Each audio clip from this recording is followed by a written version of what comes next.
Hay formas de narrar el crimen que buscan impactar. Hay otras que buscan explicar. Y luego está 2666. Una novela que no intenta ni lo uno ni lo otro, sino algo más incómodo. Mostrar qué ocurre cuando el horror deja de ser excepcional. El autor dice: no es que la realidad sea incomprensible, es que la hemos aceptado. Soy Carlos Vaca Mancheno y esto es Crímenes Escritos, donde la literatura se encuentra con la justicia. Roberto Bolaño fue uno de los autores más influyentes de la literatura hispanoamericana contemporánea, reconocido por una obra que combina intensidad narrativa, reflexión, crítica y una mirada descarnada sobre la violencia y la condición humana. Nacido en Chile en 1953 y fallecido en Barcelona en 2003, Bolaño desarrolló gran parte de su carrera literaria en España, en donde consolidó un estilo único que oscila entre lo detectivesco, lo existencial y lo político. Su novela 2666 constituye su proyecto más ambicioso y fue publicada de manera póstuma en 2004, un año después de su muerte. Concebida inicialmente como 5 libros independientes, la obra fue editada y presentada como un solo volumen, convirtiéndose no solo en su legado literario definitivo, sino también en una de las novelas más relevantes del siglo XXI. En 2666 nos encontramos en la ciudad de Santa Teresa, una ciudad que nos remite inevitablemente a Ciudad Juárez, en México, en el que los cuerpos aparecen una y otra vez. Mujeres asesinadas, casos que se acumulan, investigaciones que no avanzan. Pero lo decisivo no es el crimen en sí, sino su repetición. Dice el autor: la lista de muertas crecía como si alguien la estuviera escribiendo con paciencia infinita. Bolaño no construye suspenso, construye acumulación. Cada caso se parece al anterior y ese parecido no es un defecto narrativo, es la idea central. La repetición transforma la percepción. Lo que al inicio es insoportable termina siendo parte del paisaje. Dice el autor: las muertes seguían una tras otra como si no hubiera nadie mirando. Desde una perspectiva jurídica hay algo particularmente inquietante. No estamos frente a un hecho aislado, sino frente a un patrón. Y cuando un resultado es previsible, la pregunta ya no es quién lo causó, sino quién no hizo nada para evitarlo. Dice el autor: nadie parecía sorprendido, como si todo hubiera ocurrido ya antes.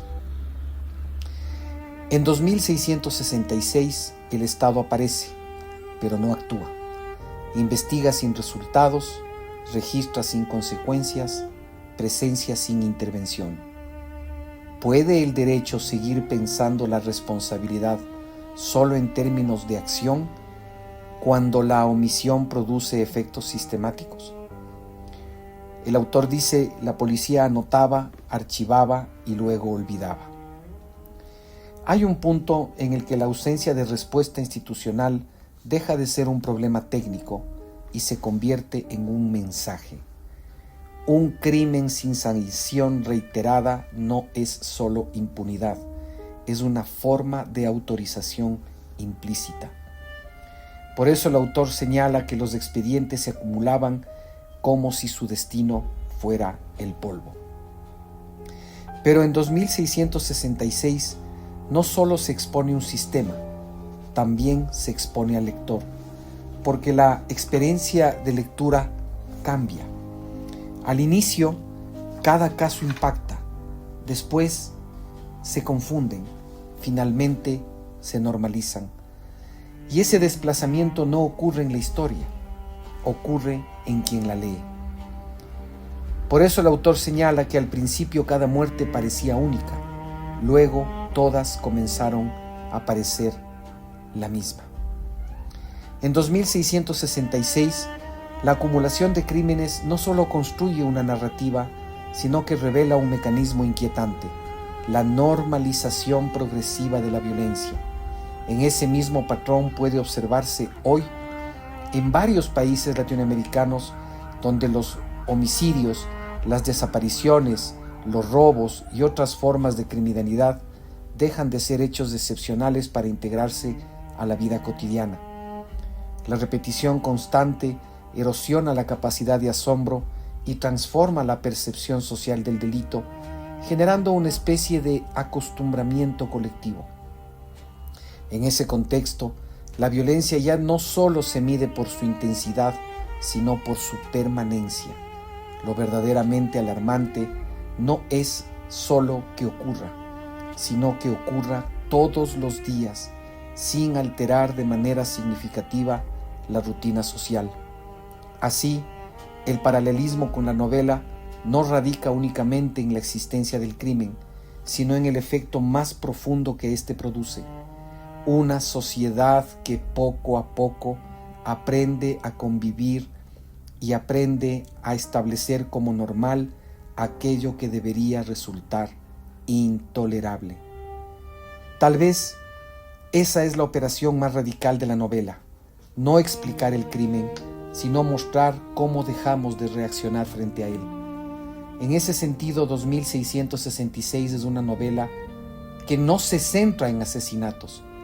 Es una novela sobre la pérdida de la sensibilidad frente al crimen. Y esa pérdida ya no es literaria, es humana. El autor dice: los griegos inventaron, por decirlo de alguna manera, el mal. Vieron el mal que todos llevamos dentro, pero los testimonios, que son las pruebas de ese mal, ya no nos conmueven, nos parecen fútiles e ininteligibles. Esto fue Crímenes Descritos, donde la literatura se encuentra con la justicia. Si este episodio te hizo reflexionar, compartirlo es una forma de continuar esta conversación. Síguenos en Apple Podcast, Spotify, YouTube y en TikTok. Nos vemos el próximo jueves.